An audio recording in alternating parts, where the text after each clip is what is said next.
All right, folks. Good afternoon, good evening, whenever you are in the world. Hello, and welcome to our keynote session, our final one of the day. My name is Anna L. Eldon Brady, and I am your kind of host/MC for our moment here. I am one of the planning team members of this summit, and I am so very glad that you all could join me today as we welcome Dr. Amy Bonomi into our space for her presentation titled Ursula, Gender, Sexuality, and 4-H. And I absolutely love that title. So for a kind of a bio here, so y'all can get to know Amy a wee bit. She is founder and CEO of Social Justice Associates, instructor of organizational culture at University of Denver, and consultant for the U.S. Department of Justice. Amy founded Social Justice Associates following her career as an award-winning professor at Ohio State University and Michigan State University.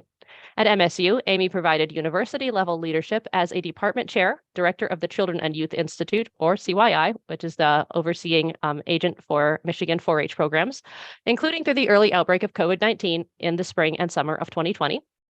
Co-founder of the Women's Leadership Institute and chair of the President's Sexual Violence Advisory Committee. At CYI, Amy was a staunch supporter of 4-H staff's efforts to remove access barriers and build inclusive programs for youth from historically marginalized groups, such as race, ethnicity, and sexual orientation. Amy supported 4-H staff's conceptualization and leadership of Michigan's first 4-H LGBTQIA inclusive programming for youth and an LGBTQIA Youth Alliance group. For her work on inclusion and social justice issues, Amy was named Distinguished Scholar at OSU and Diversity Champion at MSU. As founder of Social Justice Associates and as a member of the LGBTQIA+ community, Amy helps organizations assess and build inclusive strategies and culture. So welcome. Thank you for joining us, and the floor is all yours. All right. Thank you for having me, Anna and planning team, and thank you all for being here. As Anna mentioned, the title of my presentation is Ursula, Gender, Sexuality, and 4-H. So I'm going to talk about my story. Of course, everyone has a story and no one knows their story better than themselves. As an LGBTQ person, my story has been one that's not always been easy to talk about. I'm going to talk about three aspects, kind of give you a hint from the title, but I'll talk about gender. I'm going to talk about sexuality, and I'm going to talk about how it relates to 4-H and inclusion. As part of what I'll talk about tonight, I'm going to try to tie together what I teach and what I've learned in my work as a professor of human sexuality and human development at Michigan State and Ohio State, including how stereotypes that we're exposed to very much shape our perceptions of what's normal and what's not in our society, particularly when it comes to LGBTQ identity. And what we must do together in 4-H to combat some of those stereotypes and include the whole youth through our head, heart, hands, and health, the guiding values of 4-H. I normally like to move around in a room, so I'll do my best to be here on Zoom and be as animated as possible at 7 o'clock in the evening Eastern time. Please, as Anna's saying, go ahead and keep your chat comments coming. And I'm going to do my best to be animated here in the presentation. So I'm going to start by talking about gender.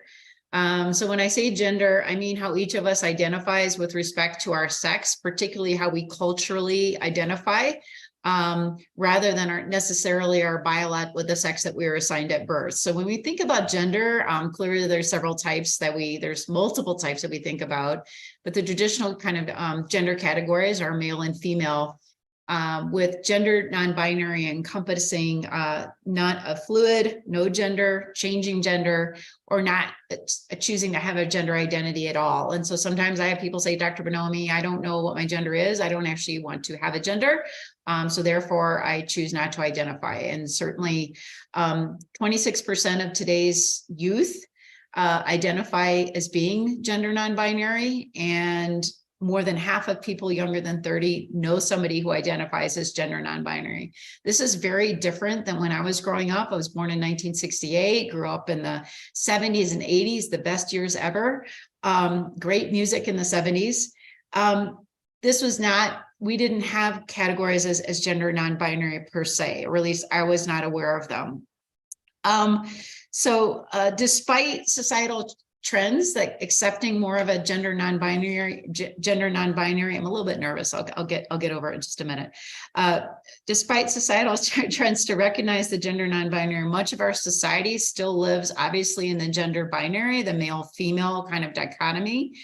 And certainly that binary has very strong rules for what women and men and what girls and boys do in that space.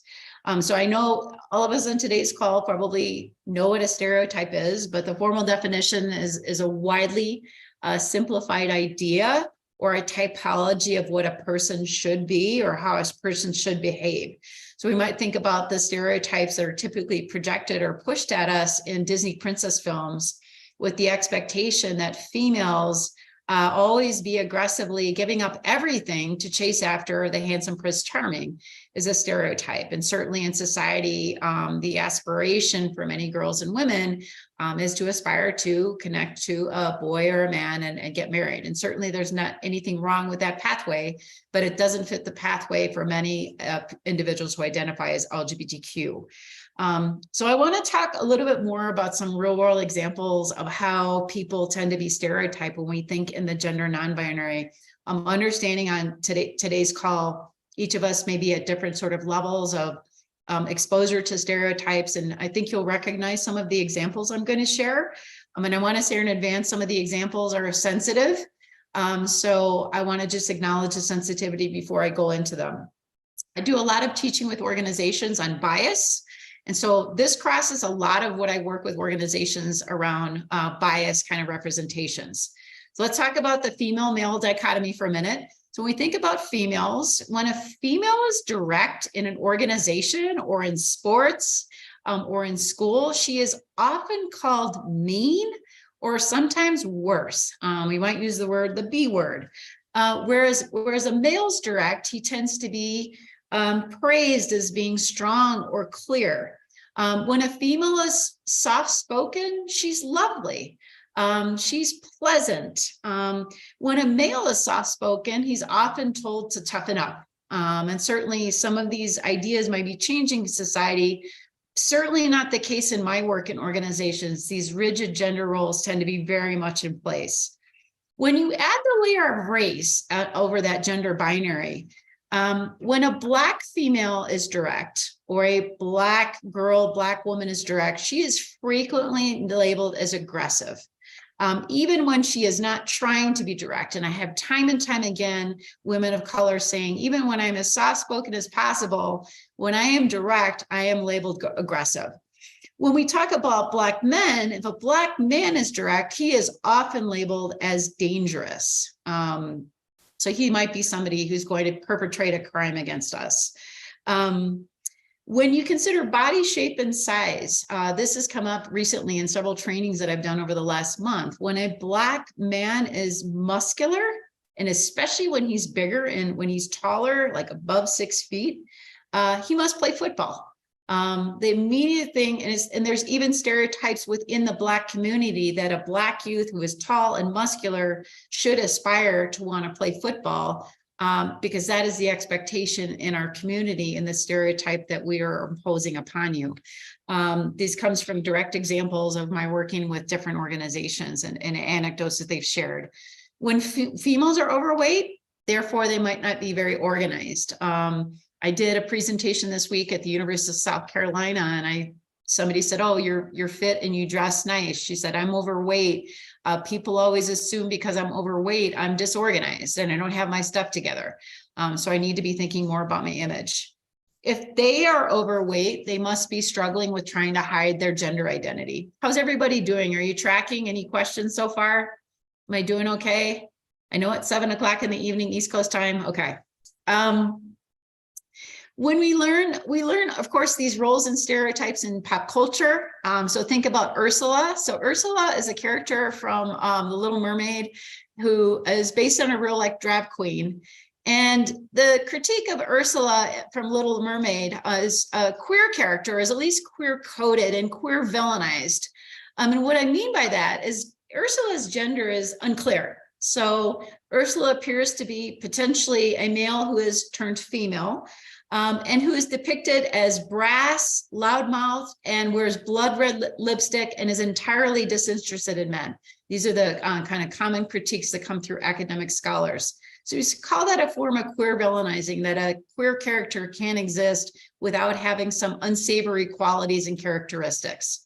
We also learn some of these roles and stereotypes in sports. So I happen to be a big sports fan, watch a lot of college sports, and just the differences in the way announcers talk about males versus females in that space. So when we're talking about football, it's the male athlete, he crushed him. What a crushing blow. Versus when they're talking about female athletes, of course, female athletes are not playing football, but it's more about she cares about her teammates, and she's looking out for others. It's that role, that caretaking role that really reinforces stereotypes that men be aggressive and that female land in that caretaking role.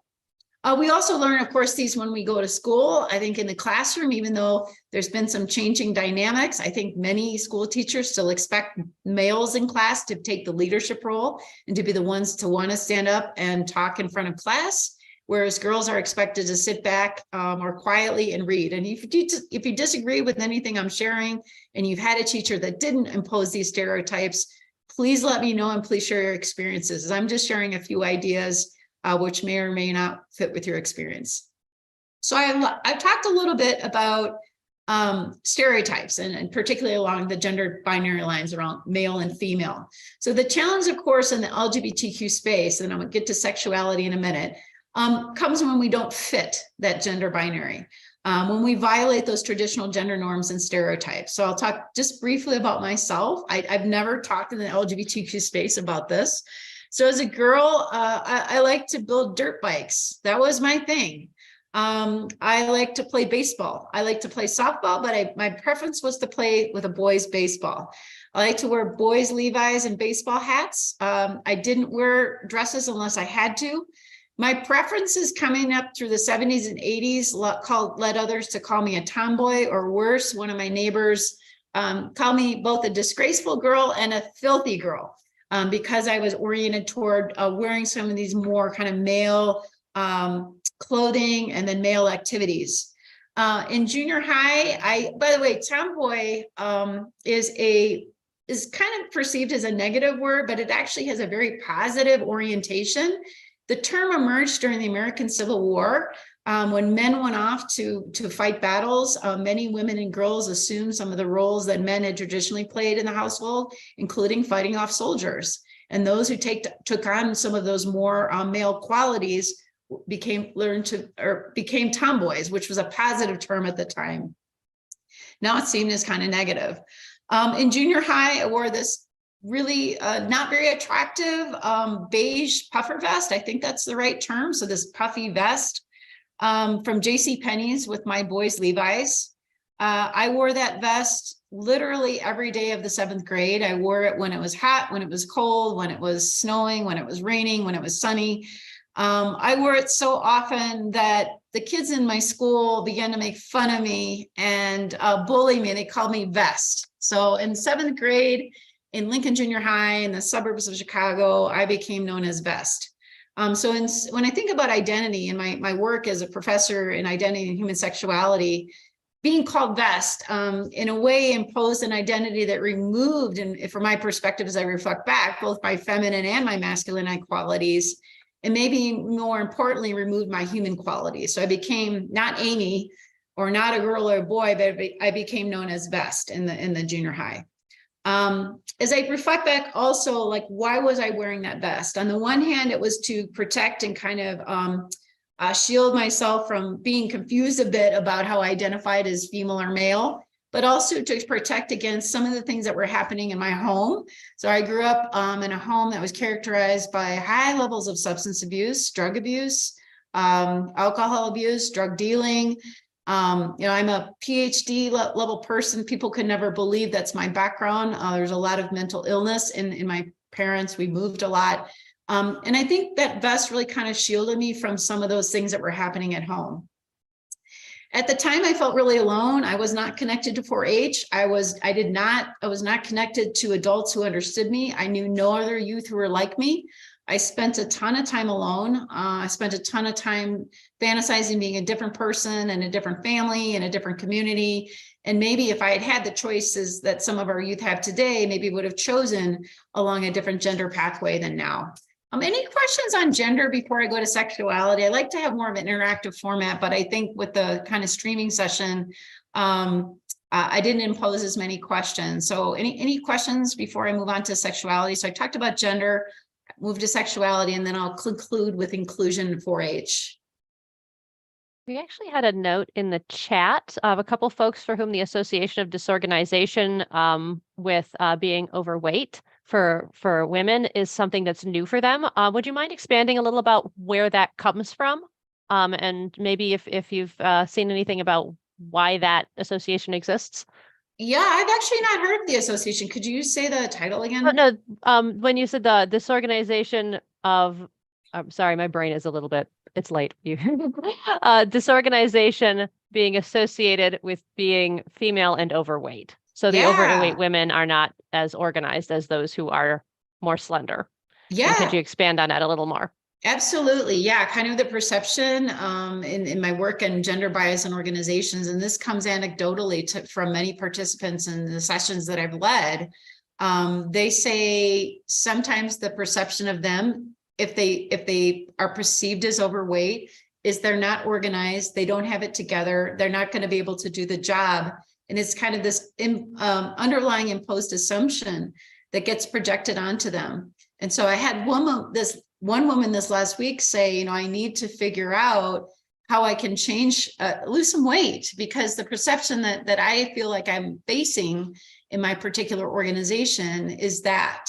So I don't personally project that on, but those were some of the anecdotes that have been shared with me, which were interesting. And I've been doing the work in the space of diversity, equity, and inclusion for 20 plus years, and I learned something new every day. And I can say that those stereotypes that were shared with me were newer things that had not come up in the context of DEI sessions within organizations. Did another work with a foundation in Ohio recently, where we were asking about where biases existed in the organization. And their DEI committee said, we absolutely need to include body shape and body type and body modifications, including hair color. Some of us have blue hair, some of us have piercings and tattoos, because we don't talk about this in the organization. Clearly, we feel these biases for our bodies being different than maybe the mainstream expectations. So the surveys that I now do on DEI related bias, I include body type, body size, body shape, body modifications is one of those bias categories that we should be looking at and that the organization should be probing. I hope that helps answer some of that. That's really neat. Thank you for expanding on that a bit. Yeah. Now, can I talk about sexuality? This is okay.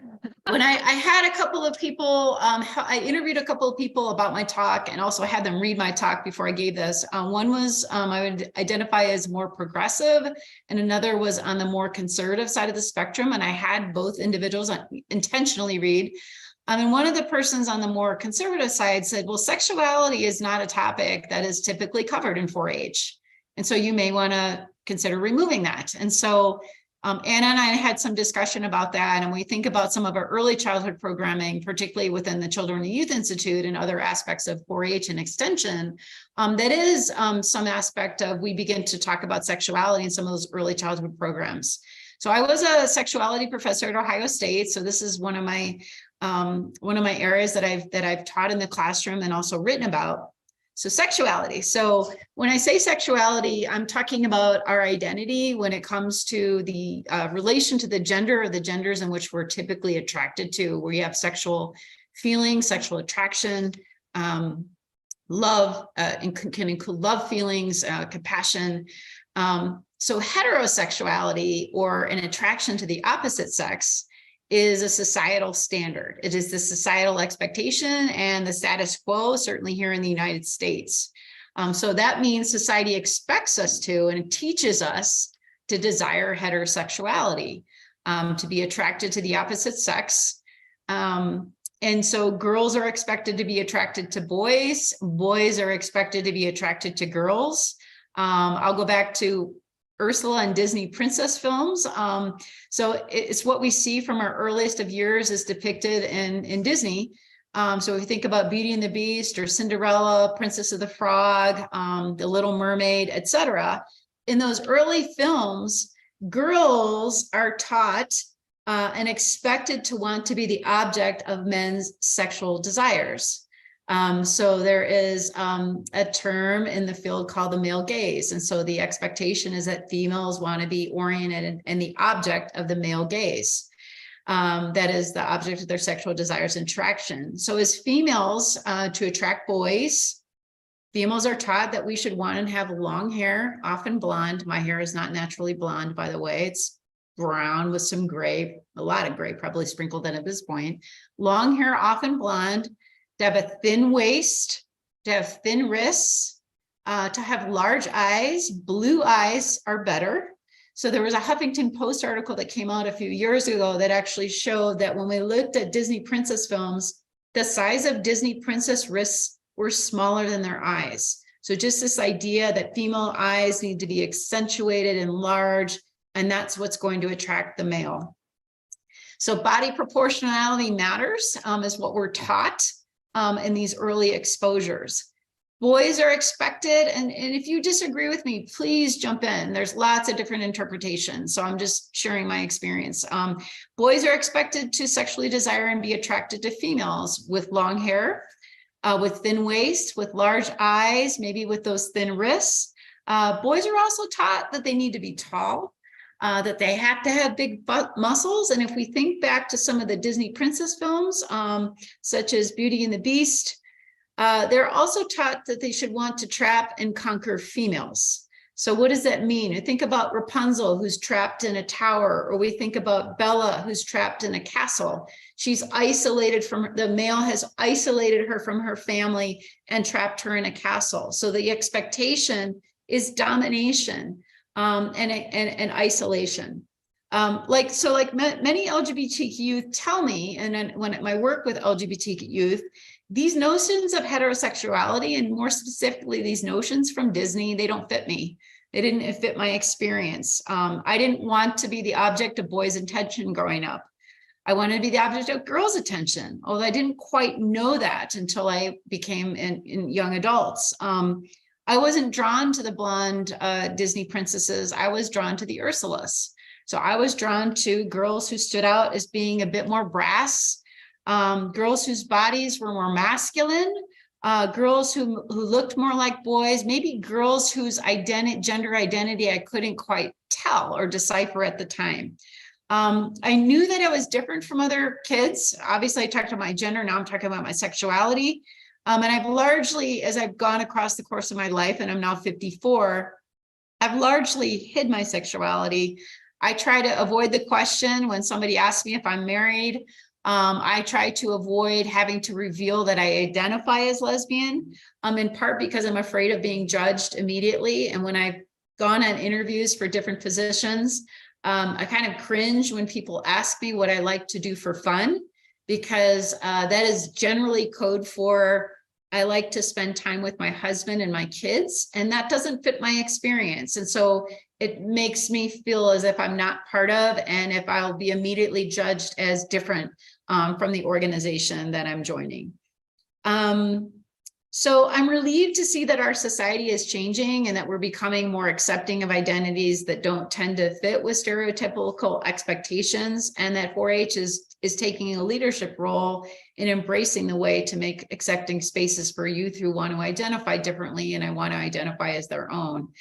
And let me also say that maybe you might not feel that that 4-H is necessarily embracing that space and leading the way. Maybe you feel 4-H has more work to do. Maybe you want to see 4-H be even more progressive in its stance. And maybe you want to take that leadership role in that. So any questions about sexuality? And then I'm going to talk about my current role in inclusion work with organizations and talk about how gender, sexuality, and inclusion relate specifically to 4-H and how we can be leaders in this space. But any questions on sexuality? Anything ring true from you about what I've talked about in terms of the Disney princesses or males depicted in those films, or Ursula, or any questions about my background and experience? Haven't seen anything come in the chat yet, but folks, please do. Oh, I see Molly noting that all the princess comments sound right on. Yeah, can definitely. Yep, Yeah. we've got another Trina noting that it rings true as well. So folks definitely feeling it there. Thank you. Or you don't have to agree with me. I'm not saying thank you because you necessarily rings true. You're free to disagree. So one of the most important things in the DEI space is being open and curious and open to feedback. And that's a really challenging thing to do sometimes in this space when we're talking about identity. So when I talk about, oh, cool. So Allison's saying just enjoying the conversations makes you reflect on your younger self. Thanks for that. So I want to talk about my current role and our role together in 4-H. So my current role as founder of Social Justice Associates is I work with organizations to help them become more inclusive, how to be welcoming of others. So sometimes I'll hear organizations say, like, we welcome diverse identities, but we do a much more poor job at welcoming diverse perspectives. So we don't want people to come in and necessarily rock the boat and share anything that's different than the values or the cultural ideologies that we have in the organization. So I also help organizations feel like they can be themselves and they don't have to assimilate or change and have to fit in. So what I do sounds a lot like when I think about the aspirational values of 4-H and what 4-H can do for you, for families, and for communities. 4-H to me is about helping people find their voice, providing a safe space for people to find their voice and express their voice, helping people to find community, helping people to create community. And when I work with people in organizations to become more inclusive, I ask them to close their eyes and think about an iceberg. So I just like pause for a second, whatever you're doing, if you can kind of get an image of an iceberg in mind. Sometimes instead of an iceberg, I use the image of a pyramid. So when we think about icebergs, icebergs typically have the tip of the iceberg is above the surface of the water. And then the middle part of the iceberg and the lower part of the iceberg is below the water. So I want you to start out by, you don't necessarily have to close your eyes, but imagine when we think about inclusion, imagine the tip of an iceberg sticking up above the water.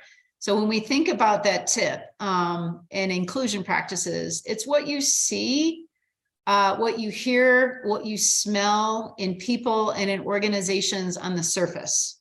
So it's the first thing that you might see, the first thing you might hear, the first thing that you might smell when you walk into a McDonald's, when you walk into a Chick-fil-A, when you walk into a rodeo, when you walk into your 4-H club, when you walk into home, or maybe you don't have a home, when you get into your car, maybe you're living in your car. What's hanging on the wall? What's hanging on your windshields? Are the images that are hanging, do they tend to be stereotypical? How are people interacting with each other? So when you walk into a Chick-fil-A, is there a difference between what you observe of how the workers at Chick-fil-A are interacting, what they say to you, versus workers that are from McDonald's? And I've had many people in teaching these courses say, in Chick-fil-A, they make you feel more included because they use words like my pleasure versus thanks. And so just indicators, small verbal indicators of kind of inclusion practice at that surface level. What are people saying when you walk into that space? Is what's being said, does it include you? Do you hear yourself? Do you see yourself? What do you smell? And are the smells comforting in that space? So hopefully I didn't make anybody too hungry by mentioning McDonald's or Chick-fil-A. So that's the tip of the iceberg. It's what you see on the surface.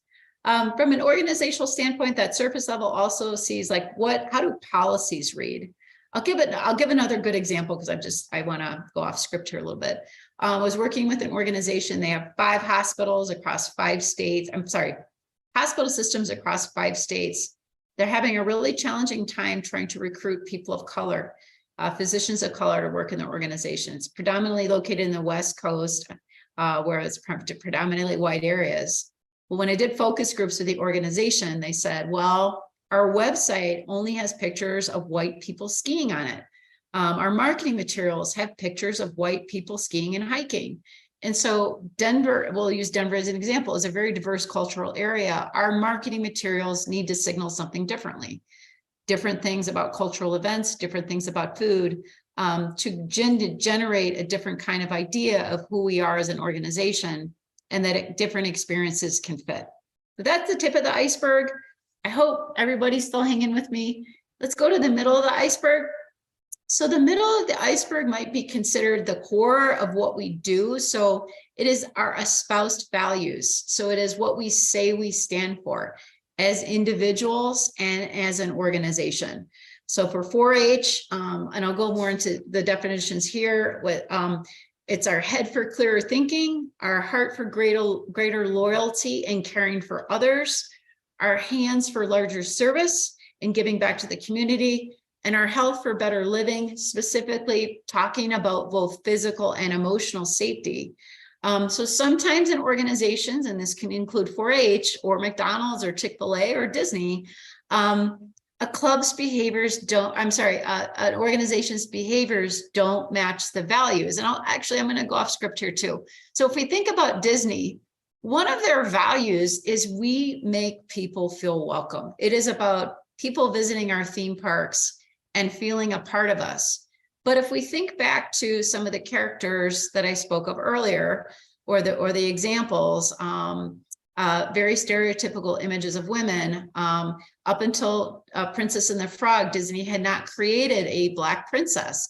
And so what do those signal around inclusivity? And I worked with a Disney executive who said, wow, I always thought we were so inclusive, but I didn't realize how our content and materials were reflecting stereotypes and could signal non-inclusivity. In this case, we're talking about to people of color. So it's just kind of interesting. So maybe in 4-H, there was a time that you provided a service that you thought was in alignment with head, heart, hands, and health, but you didn't perform the service as well as you thought you could. It's a time to re-examine what you could have tweaked, what you could have done differently. Now let's go to the bottom of the iceberg. It's the juicy part. It's the part that I love talking about the most. So it's all of the assumptions, the unconscious assumptions that we make individually and in organizations about other people and about how other people interact. And it is also about how we challenge those assumptions that we make about people that may cause us to label them fairly or unfairly. So I'll go back to the example of when boys are labeled as soft-spoken. Do they necessarily need to toughen up, or do we need to challenge our assumption that they need to toughen up? Or do we need to challenge the expectation that they need to toughen up? Maybe he's soft-spoken because he comes from a violent home, or he's learned to be quiet, or he needs to be quiet for safety and survival. Certainly not something that we may want to probe directly, but just going deeper beneath the surface. How's everyone doing? I'm always worried when I'm doing all the talking. I like to facilitate discussion. I've got one more page of notes here. Any questions or comments before I go to the last page here? And then we have some time for discussion.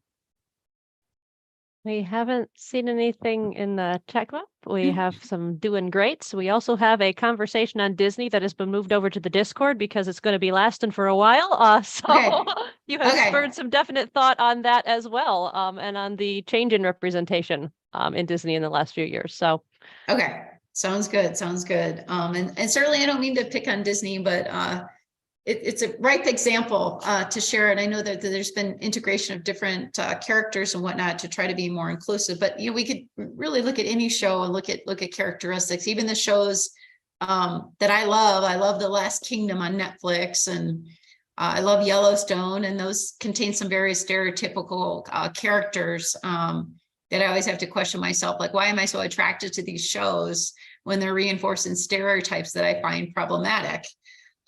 Okay, so let's talk more about 4-H. And I think I've got probably 5 more minutes here, and then I'd love to open it up to discussion.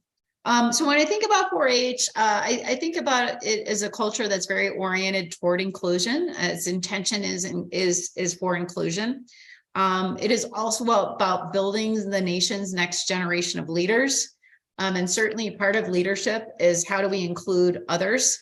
So some of the most effective organizations that I work with in my current role are led by inclusive leaders, those people who value diverse identities and who value diverse perspectives and are comfortable and accepting of feedback, even when they don't want to receive that feedback. So let's talk a little bit about what 4-H, how can we foster inclusion as we think about LGBTQ identity. I'm going to go back to the iceberg.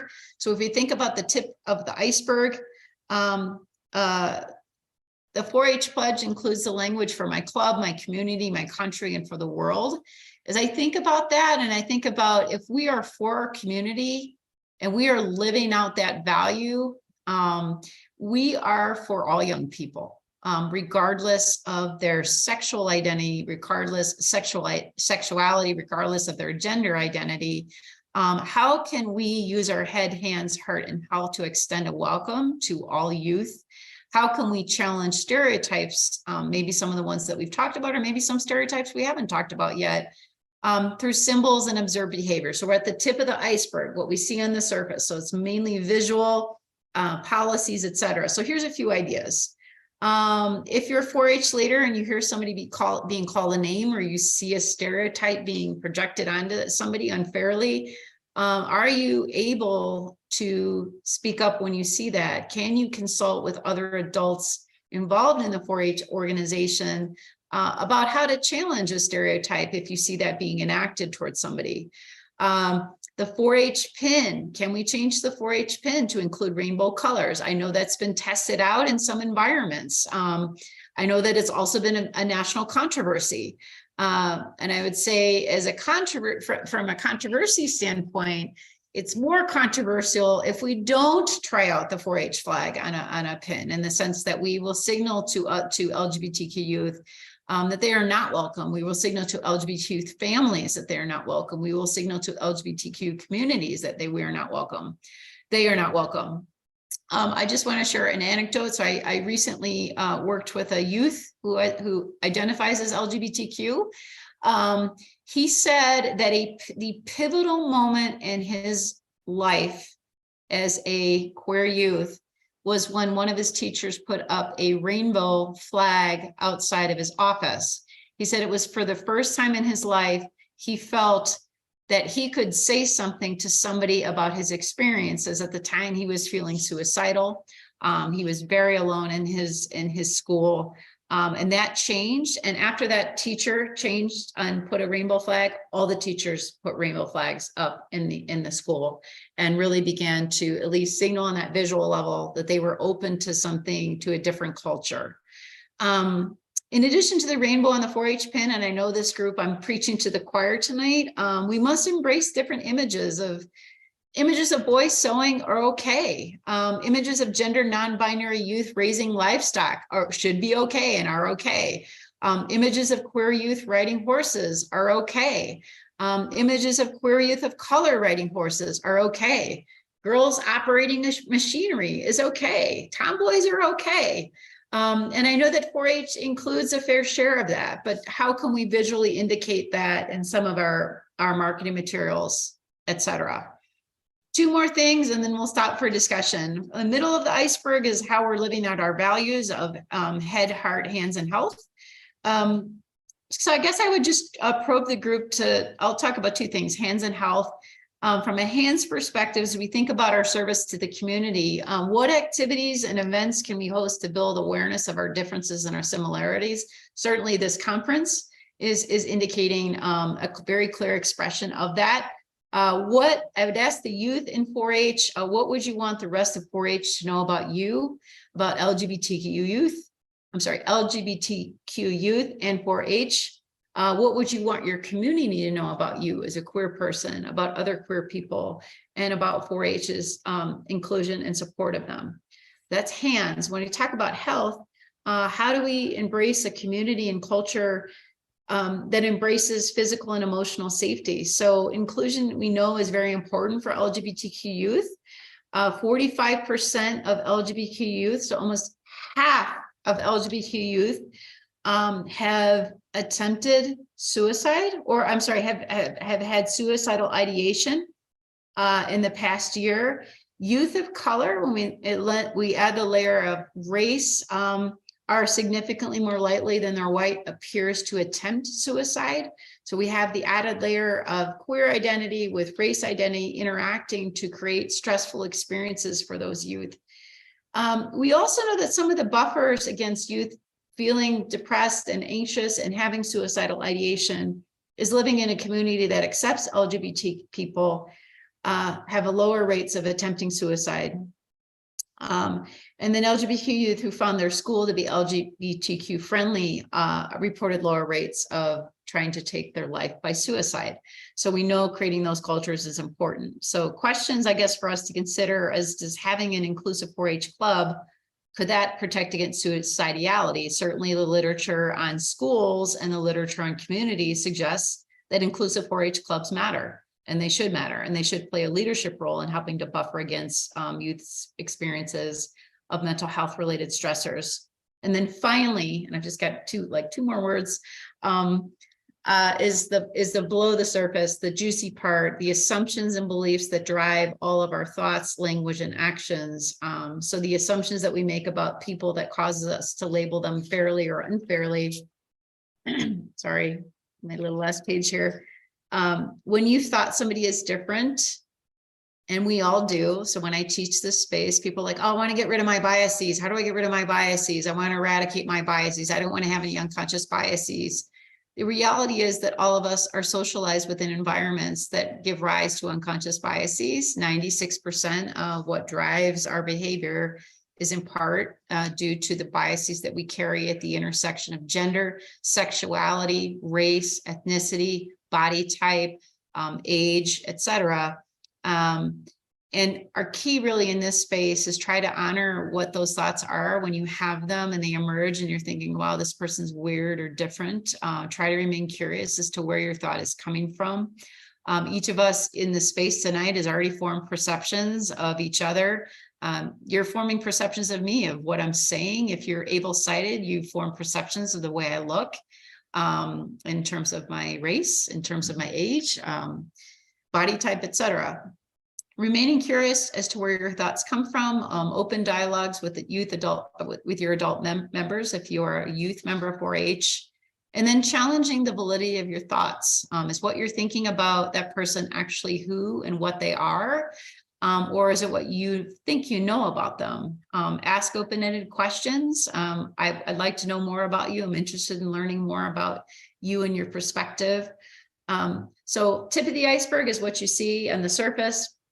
What are you signaling in your 4-H club? Middle is the espoused values. How is your club embracing head, heart, health, with each other in terms of enacting positive behaviors, and then challenging those underlying assumptions at that bottom level. So in closing, you are the leaders of the next generation of 4-H. So I'm interested in knowing how some of what we've talked about today, or mainly I've talked about today, might influence your club or community in the direction of being more inclusive.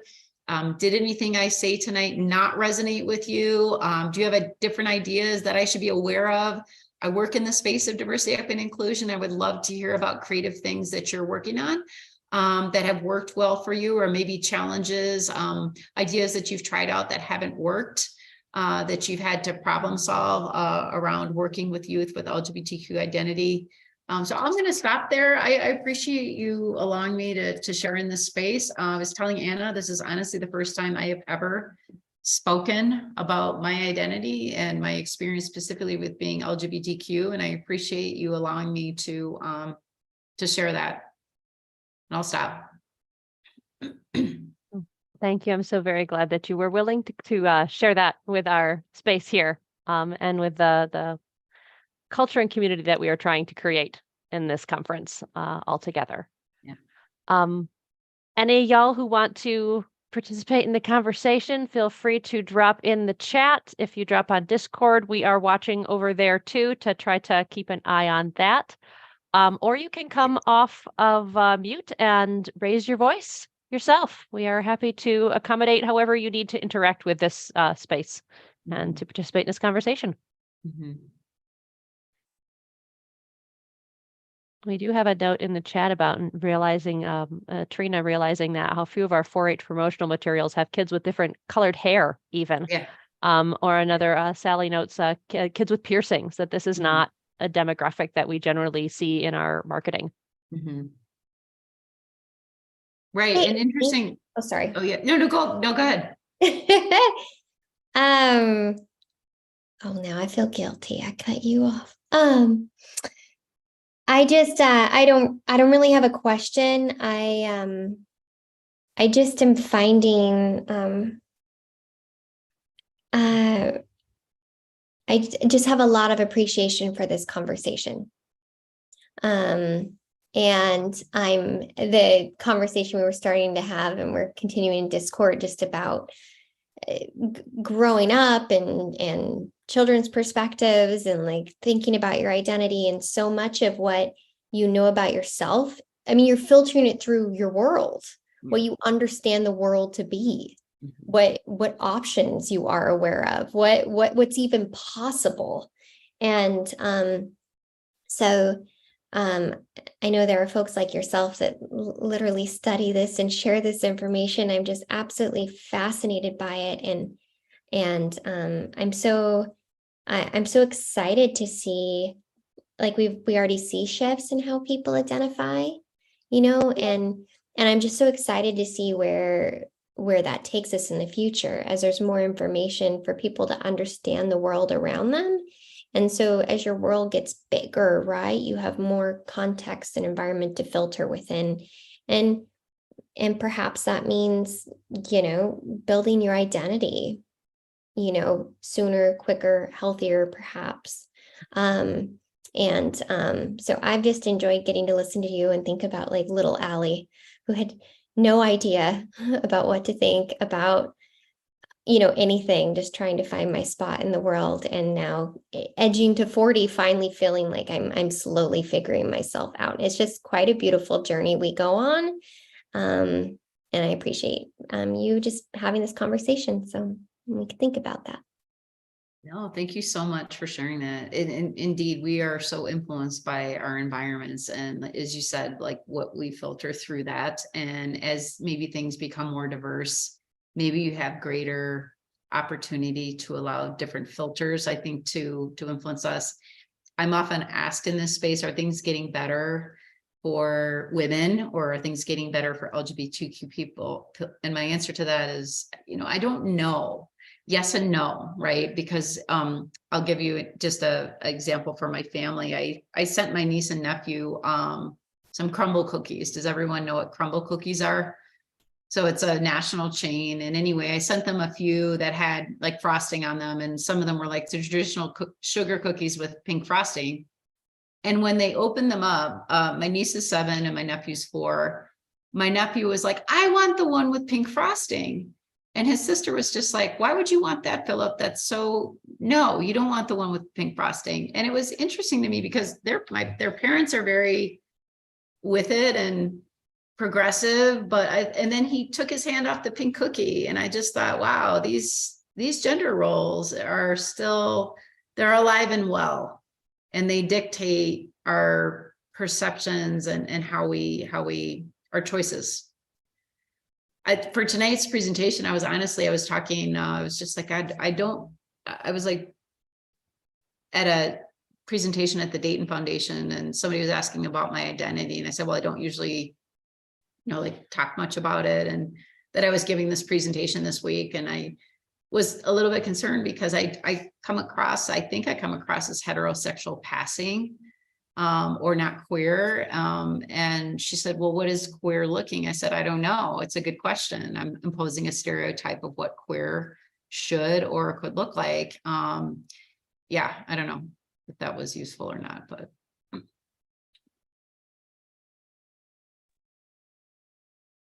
I was going to share. Thank you so much for your presentation as well. I really do appreciate this conversation.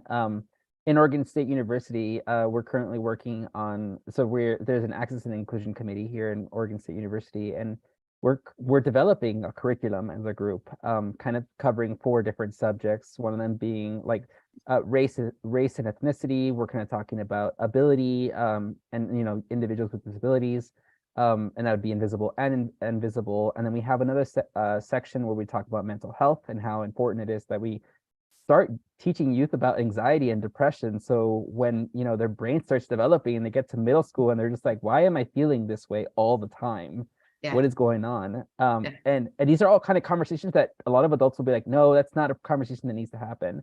But one of the subjects that we had, and I think you kind of hit on it real well there, was the conversation of LGBTQ and specifically like gender, right? We're talking about that is not unique to trans people and non-binary people. This is a conversation that transcends those two limits, goes back to that like patriarchy of this is what men should do and this is what women should do. But instead, kind of, a lot of people are like, well, we don't want to talk about that. We're really nervous about that. I'm like, no. I don't think you are as nervous about it as you think you are.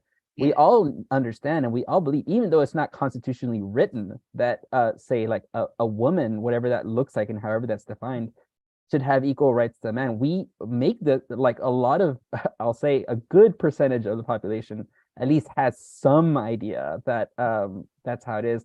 I wish it was more ratified. I wish it was more ratified through legislation and everything that's been there. But I think when it comes down to this conversation, and what you're saying there too, is this conversation isn't about trans people. It isn't about non-binary people. It isn't about specifically lesbians or drag queens. It's about just respecting people's genders as they present themselves to be, because it doesn't affect you to admit that one person who was assigned male at birth or who was assigned female at birth doesn't identify that way.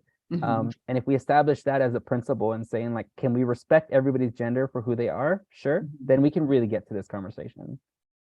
Yeah, I mean, so well said. It's exactly right. It's exactly right. We talked at a session this week about exactly that. It's like, why should we be offended regardless of how somebody chooses to identify? They've told us they want to identify in this way. I love that. I also love this idea of the fact that you're talking with youth about what they might experience around anxiety and depression. There is still so much stigma in our society around talking about mental health concerns. Yet I think one of the greatest things that we can do for our LGBTQ youth is to be proactive and to say, hey, these are some of the things that you might experience. You might not have experienced anxiety. You have to think about how to do it carefully in the messaging so it doesn't seem like all doom and gloom. But that's part of helping to prepare and provide the buffer for the experiences that they may have and let them know that they're not alone. It reduces isolation by knowing that others experience this. They may experience it. It helps them prepare for it, and it helps them know that they have advocates that are available to them. So I really like that. I think that's what you said. I'm going to write that down as something to consider. Thank you for that. We do have a comment in the chat, and I know we're inching up toward 8 o'clock here. We had someone note that they were recently, someone made them think about gender reveal parties differently and asked if you can talk about your impression of these. Is there research in this area around the whole gender reveal thing? And will the popularity fizzle out? Yeah, that's such a good question. And so gender reveal parties are where a single individual reveals their identity. I believe we're talking more about the infant gender reveal idea. Oh, okay. It used to be baby showers, but now it's gone bigger. Okay. Yeah, when parents share it before the child has any say in it, really, and they're just like, they often do it with like pink confetti or and there's been some weird things of them catching things on fire and stuff. Yeah, I mean, it's really interesting because I guess if we consider the most expansive definition of inclusion and not wanting to impose our beliefs and values and expectations and assumptions, we should suspend I'm not telling people what they should do, but that expansive definition, we might want to consider suspending having a gender reveal party because we've already made an assumption for our child. as to the sex and how the gender that they may aspire to, or the gender that they may identify or not identify with as they age. I think that's what you're asking about, but I've never been asked that question. It's really interesting to think about. I'm not sure that I have an answer one way or another. Yeah, is that helpful or? Yeah, and I'm gonna keep thinking about it. Yeah.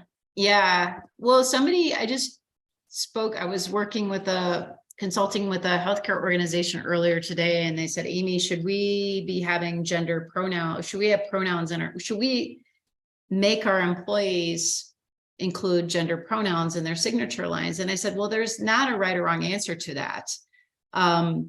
In some ways, asking people to put that could create an uncomfortable situation for somebody who's transitioning to have to choose or have to put their pronouns down. On the other hand, it eases the conversation for somebody to know how to address you. And so there's no right or wrong answer. Those are just two sides of one issue, and we could talk about 300 other sides. But I view that as an alignment too with or consistent with one of the questions that you were asking about the gender reveal parties, even though it's not the same.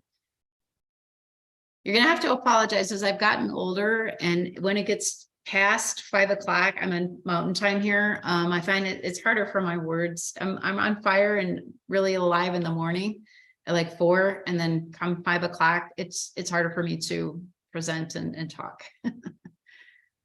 I think we're all getting a little weary too. So Yeah. this has been a wonderful conversation. I think it's actually a really interesting point to end on that.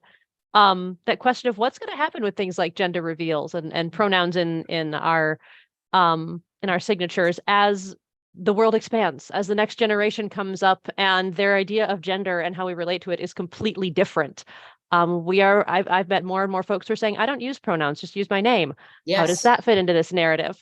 Yep. And so I think leaving this with that open end of what's coming next is actually a really good opportunity to continue the conversation and to continue our thoughts as we segue out the door, shall we say, out the virtual door. I love that this evening. Yep. Thank you so much, everyone. Well, and thank you for joining us. Yeah, I was very happy to have you on board with us. Okay. And great. Now I'm going to turn it over to Danny to do kind of our benediction and sending forth for the day. Okay.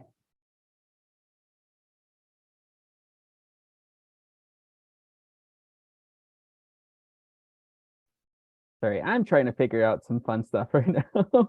I think we could probably just pause the recording if we want to hear. And would you like me to as well pause the stream? Yeah, that would be fine. All right, we will just end our live stream for the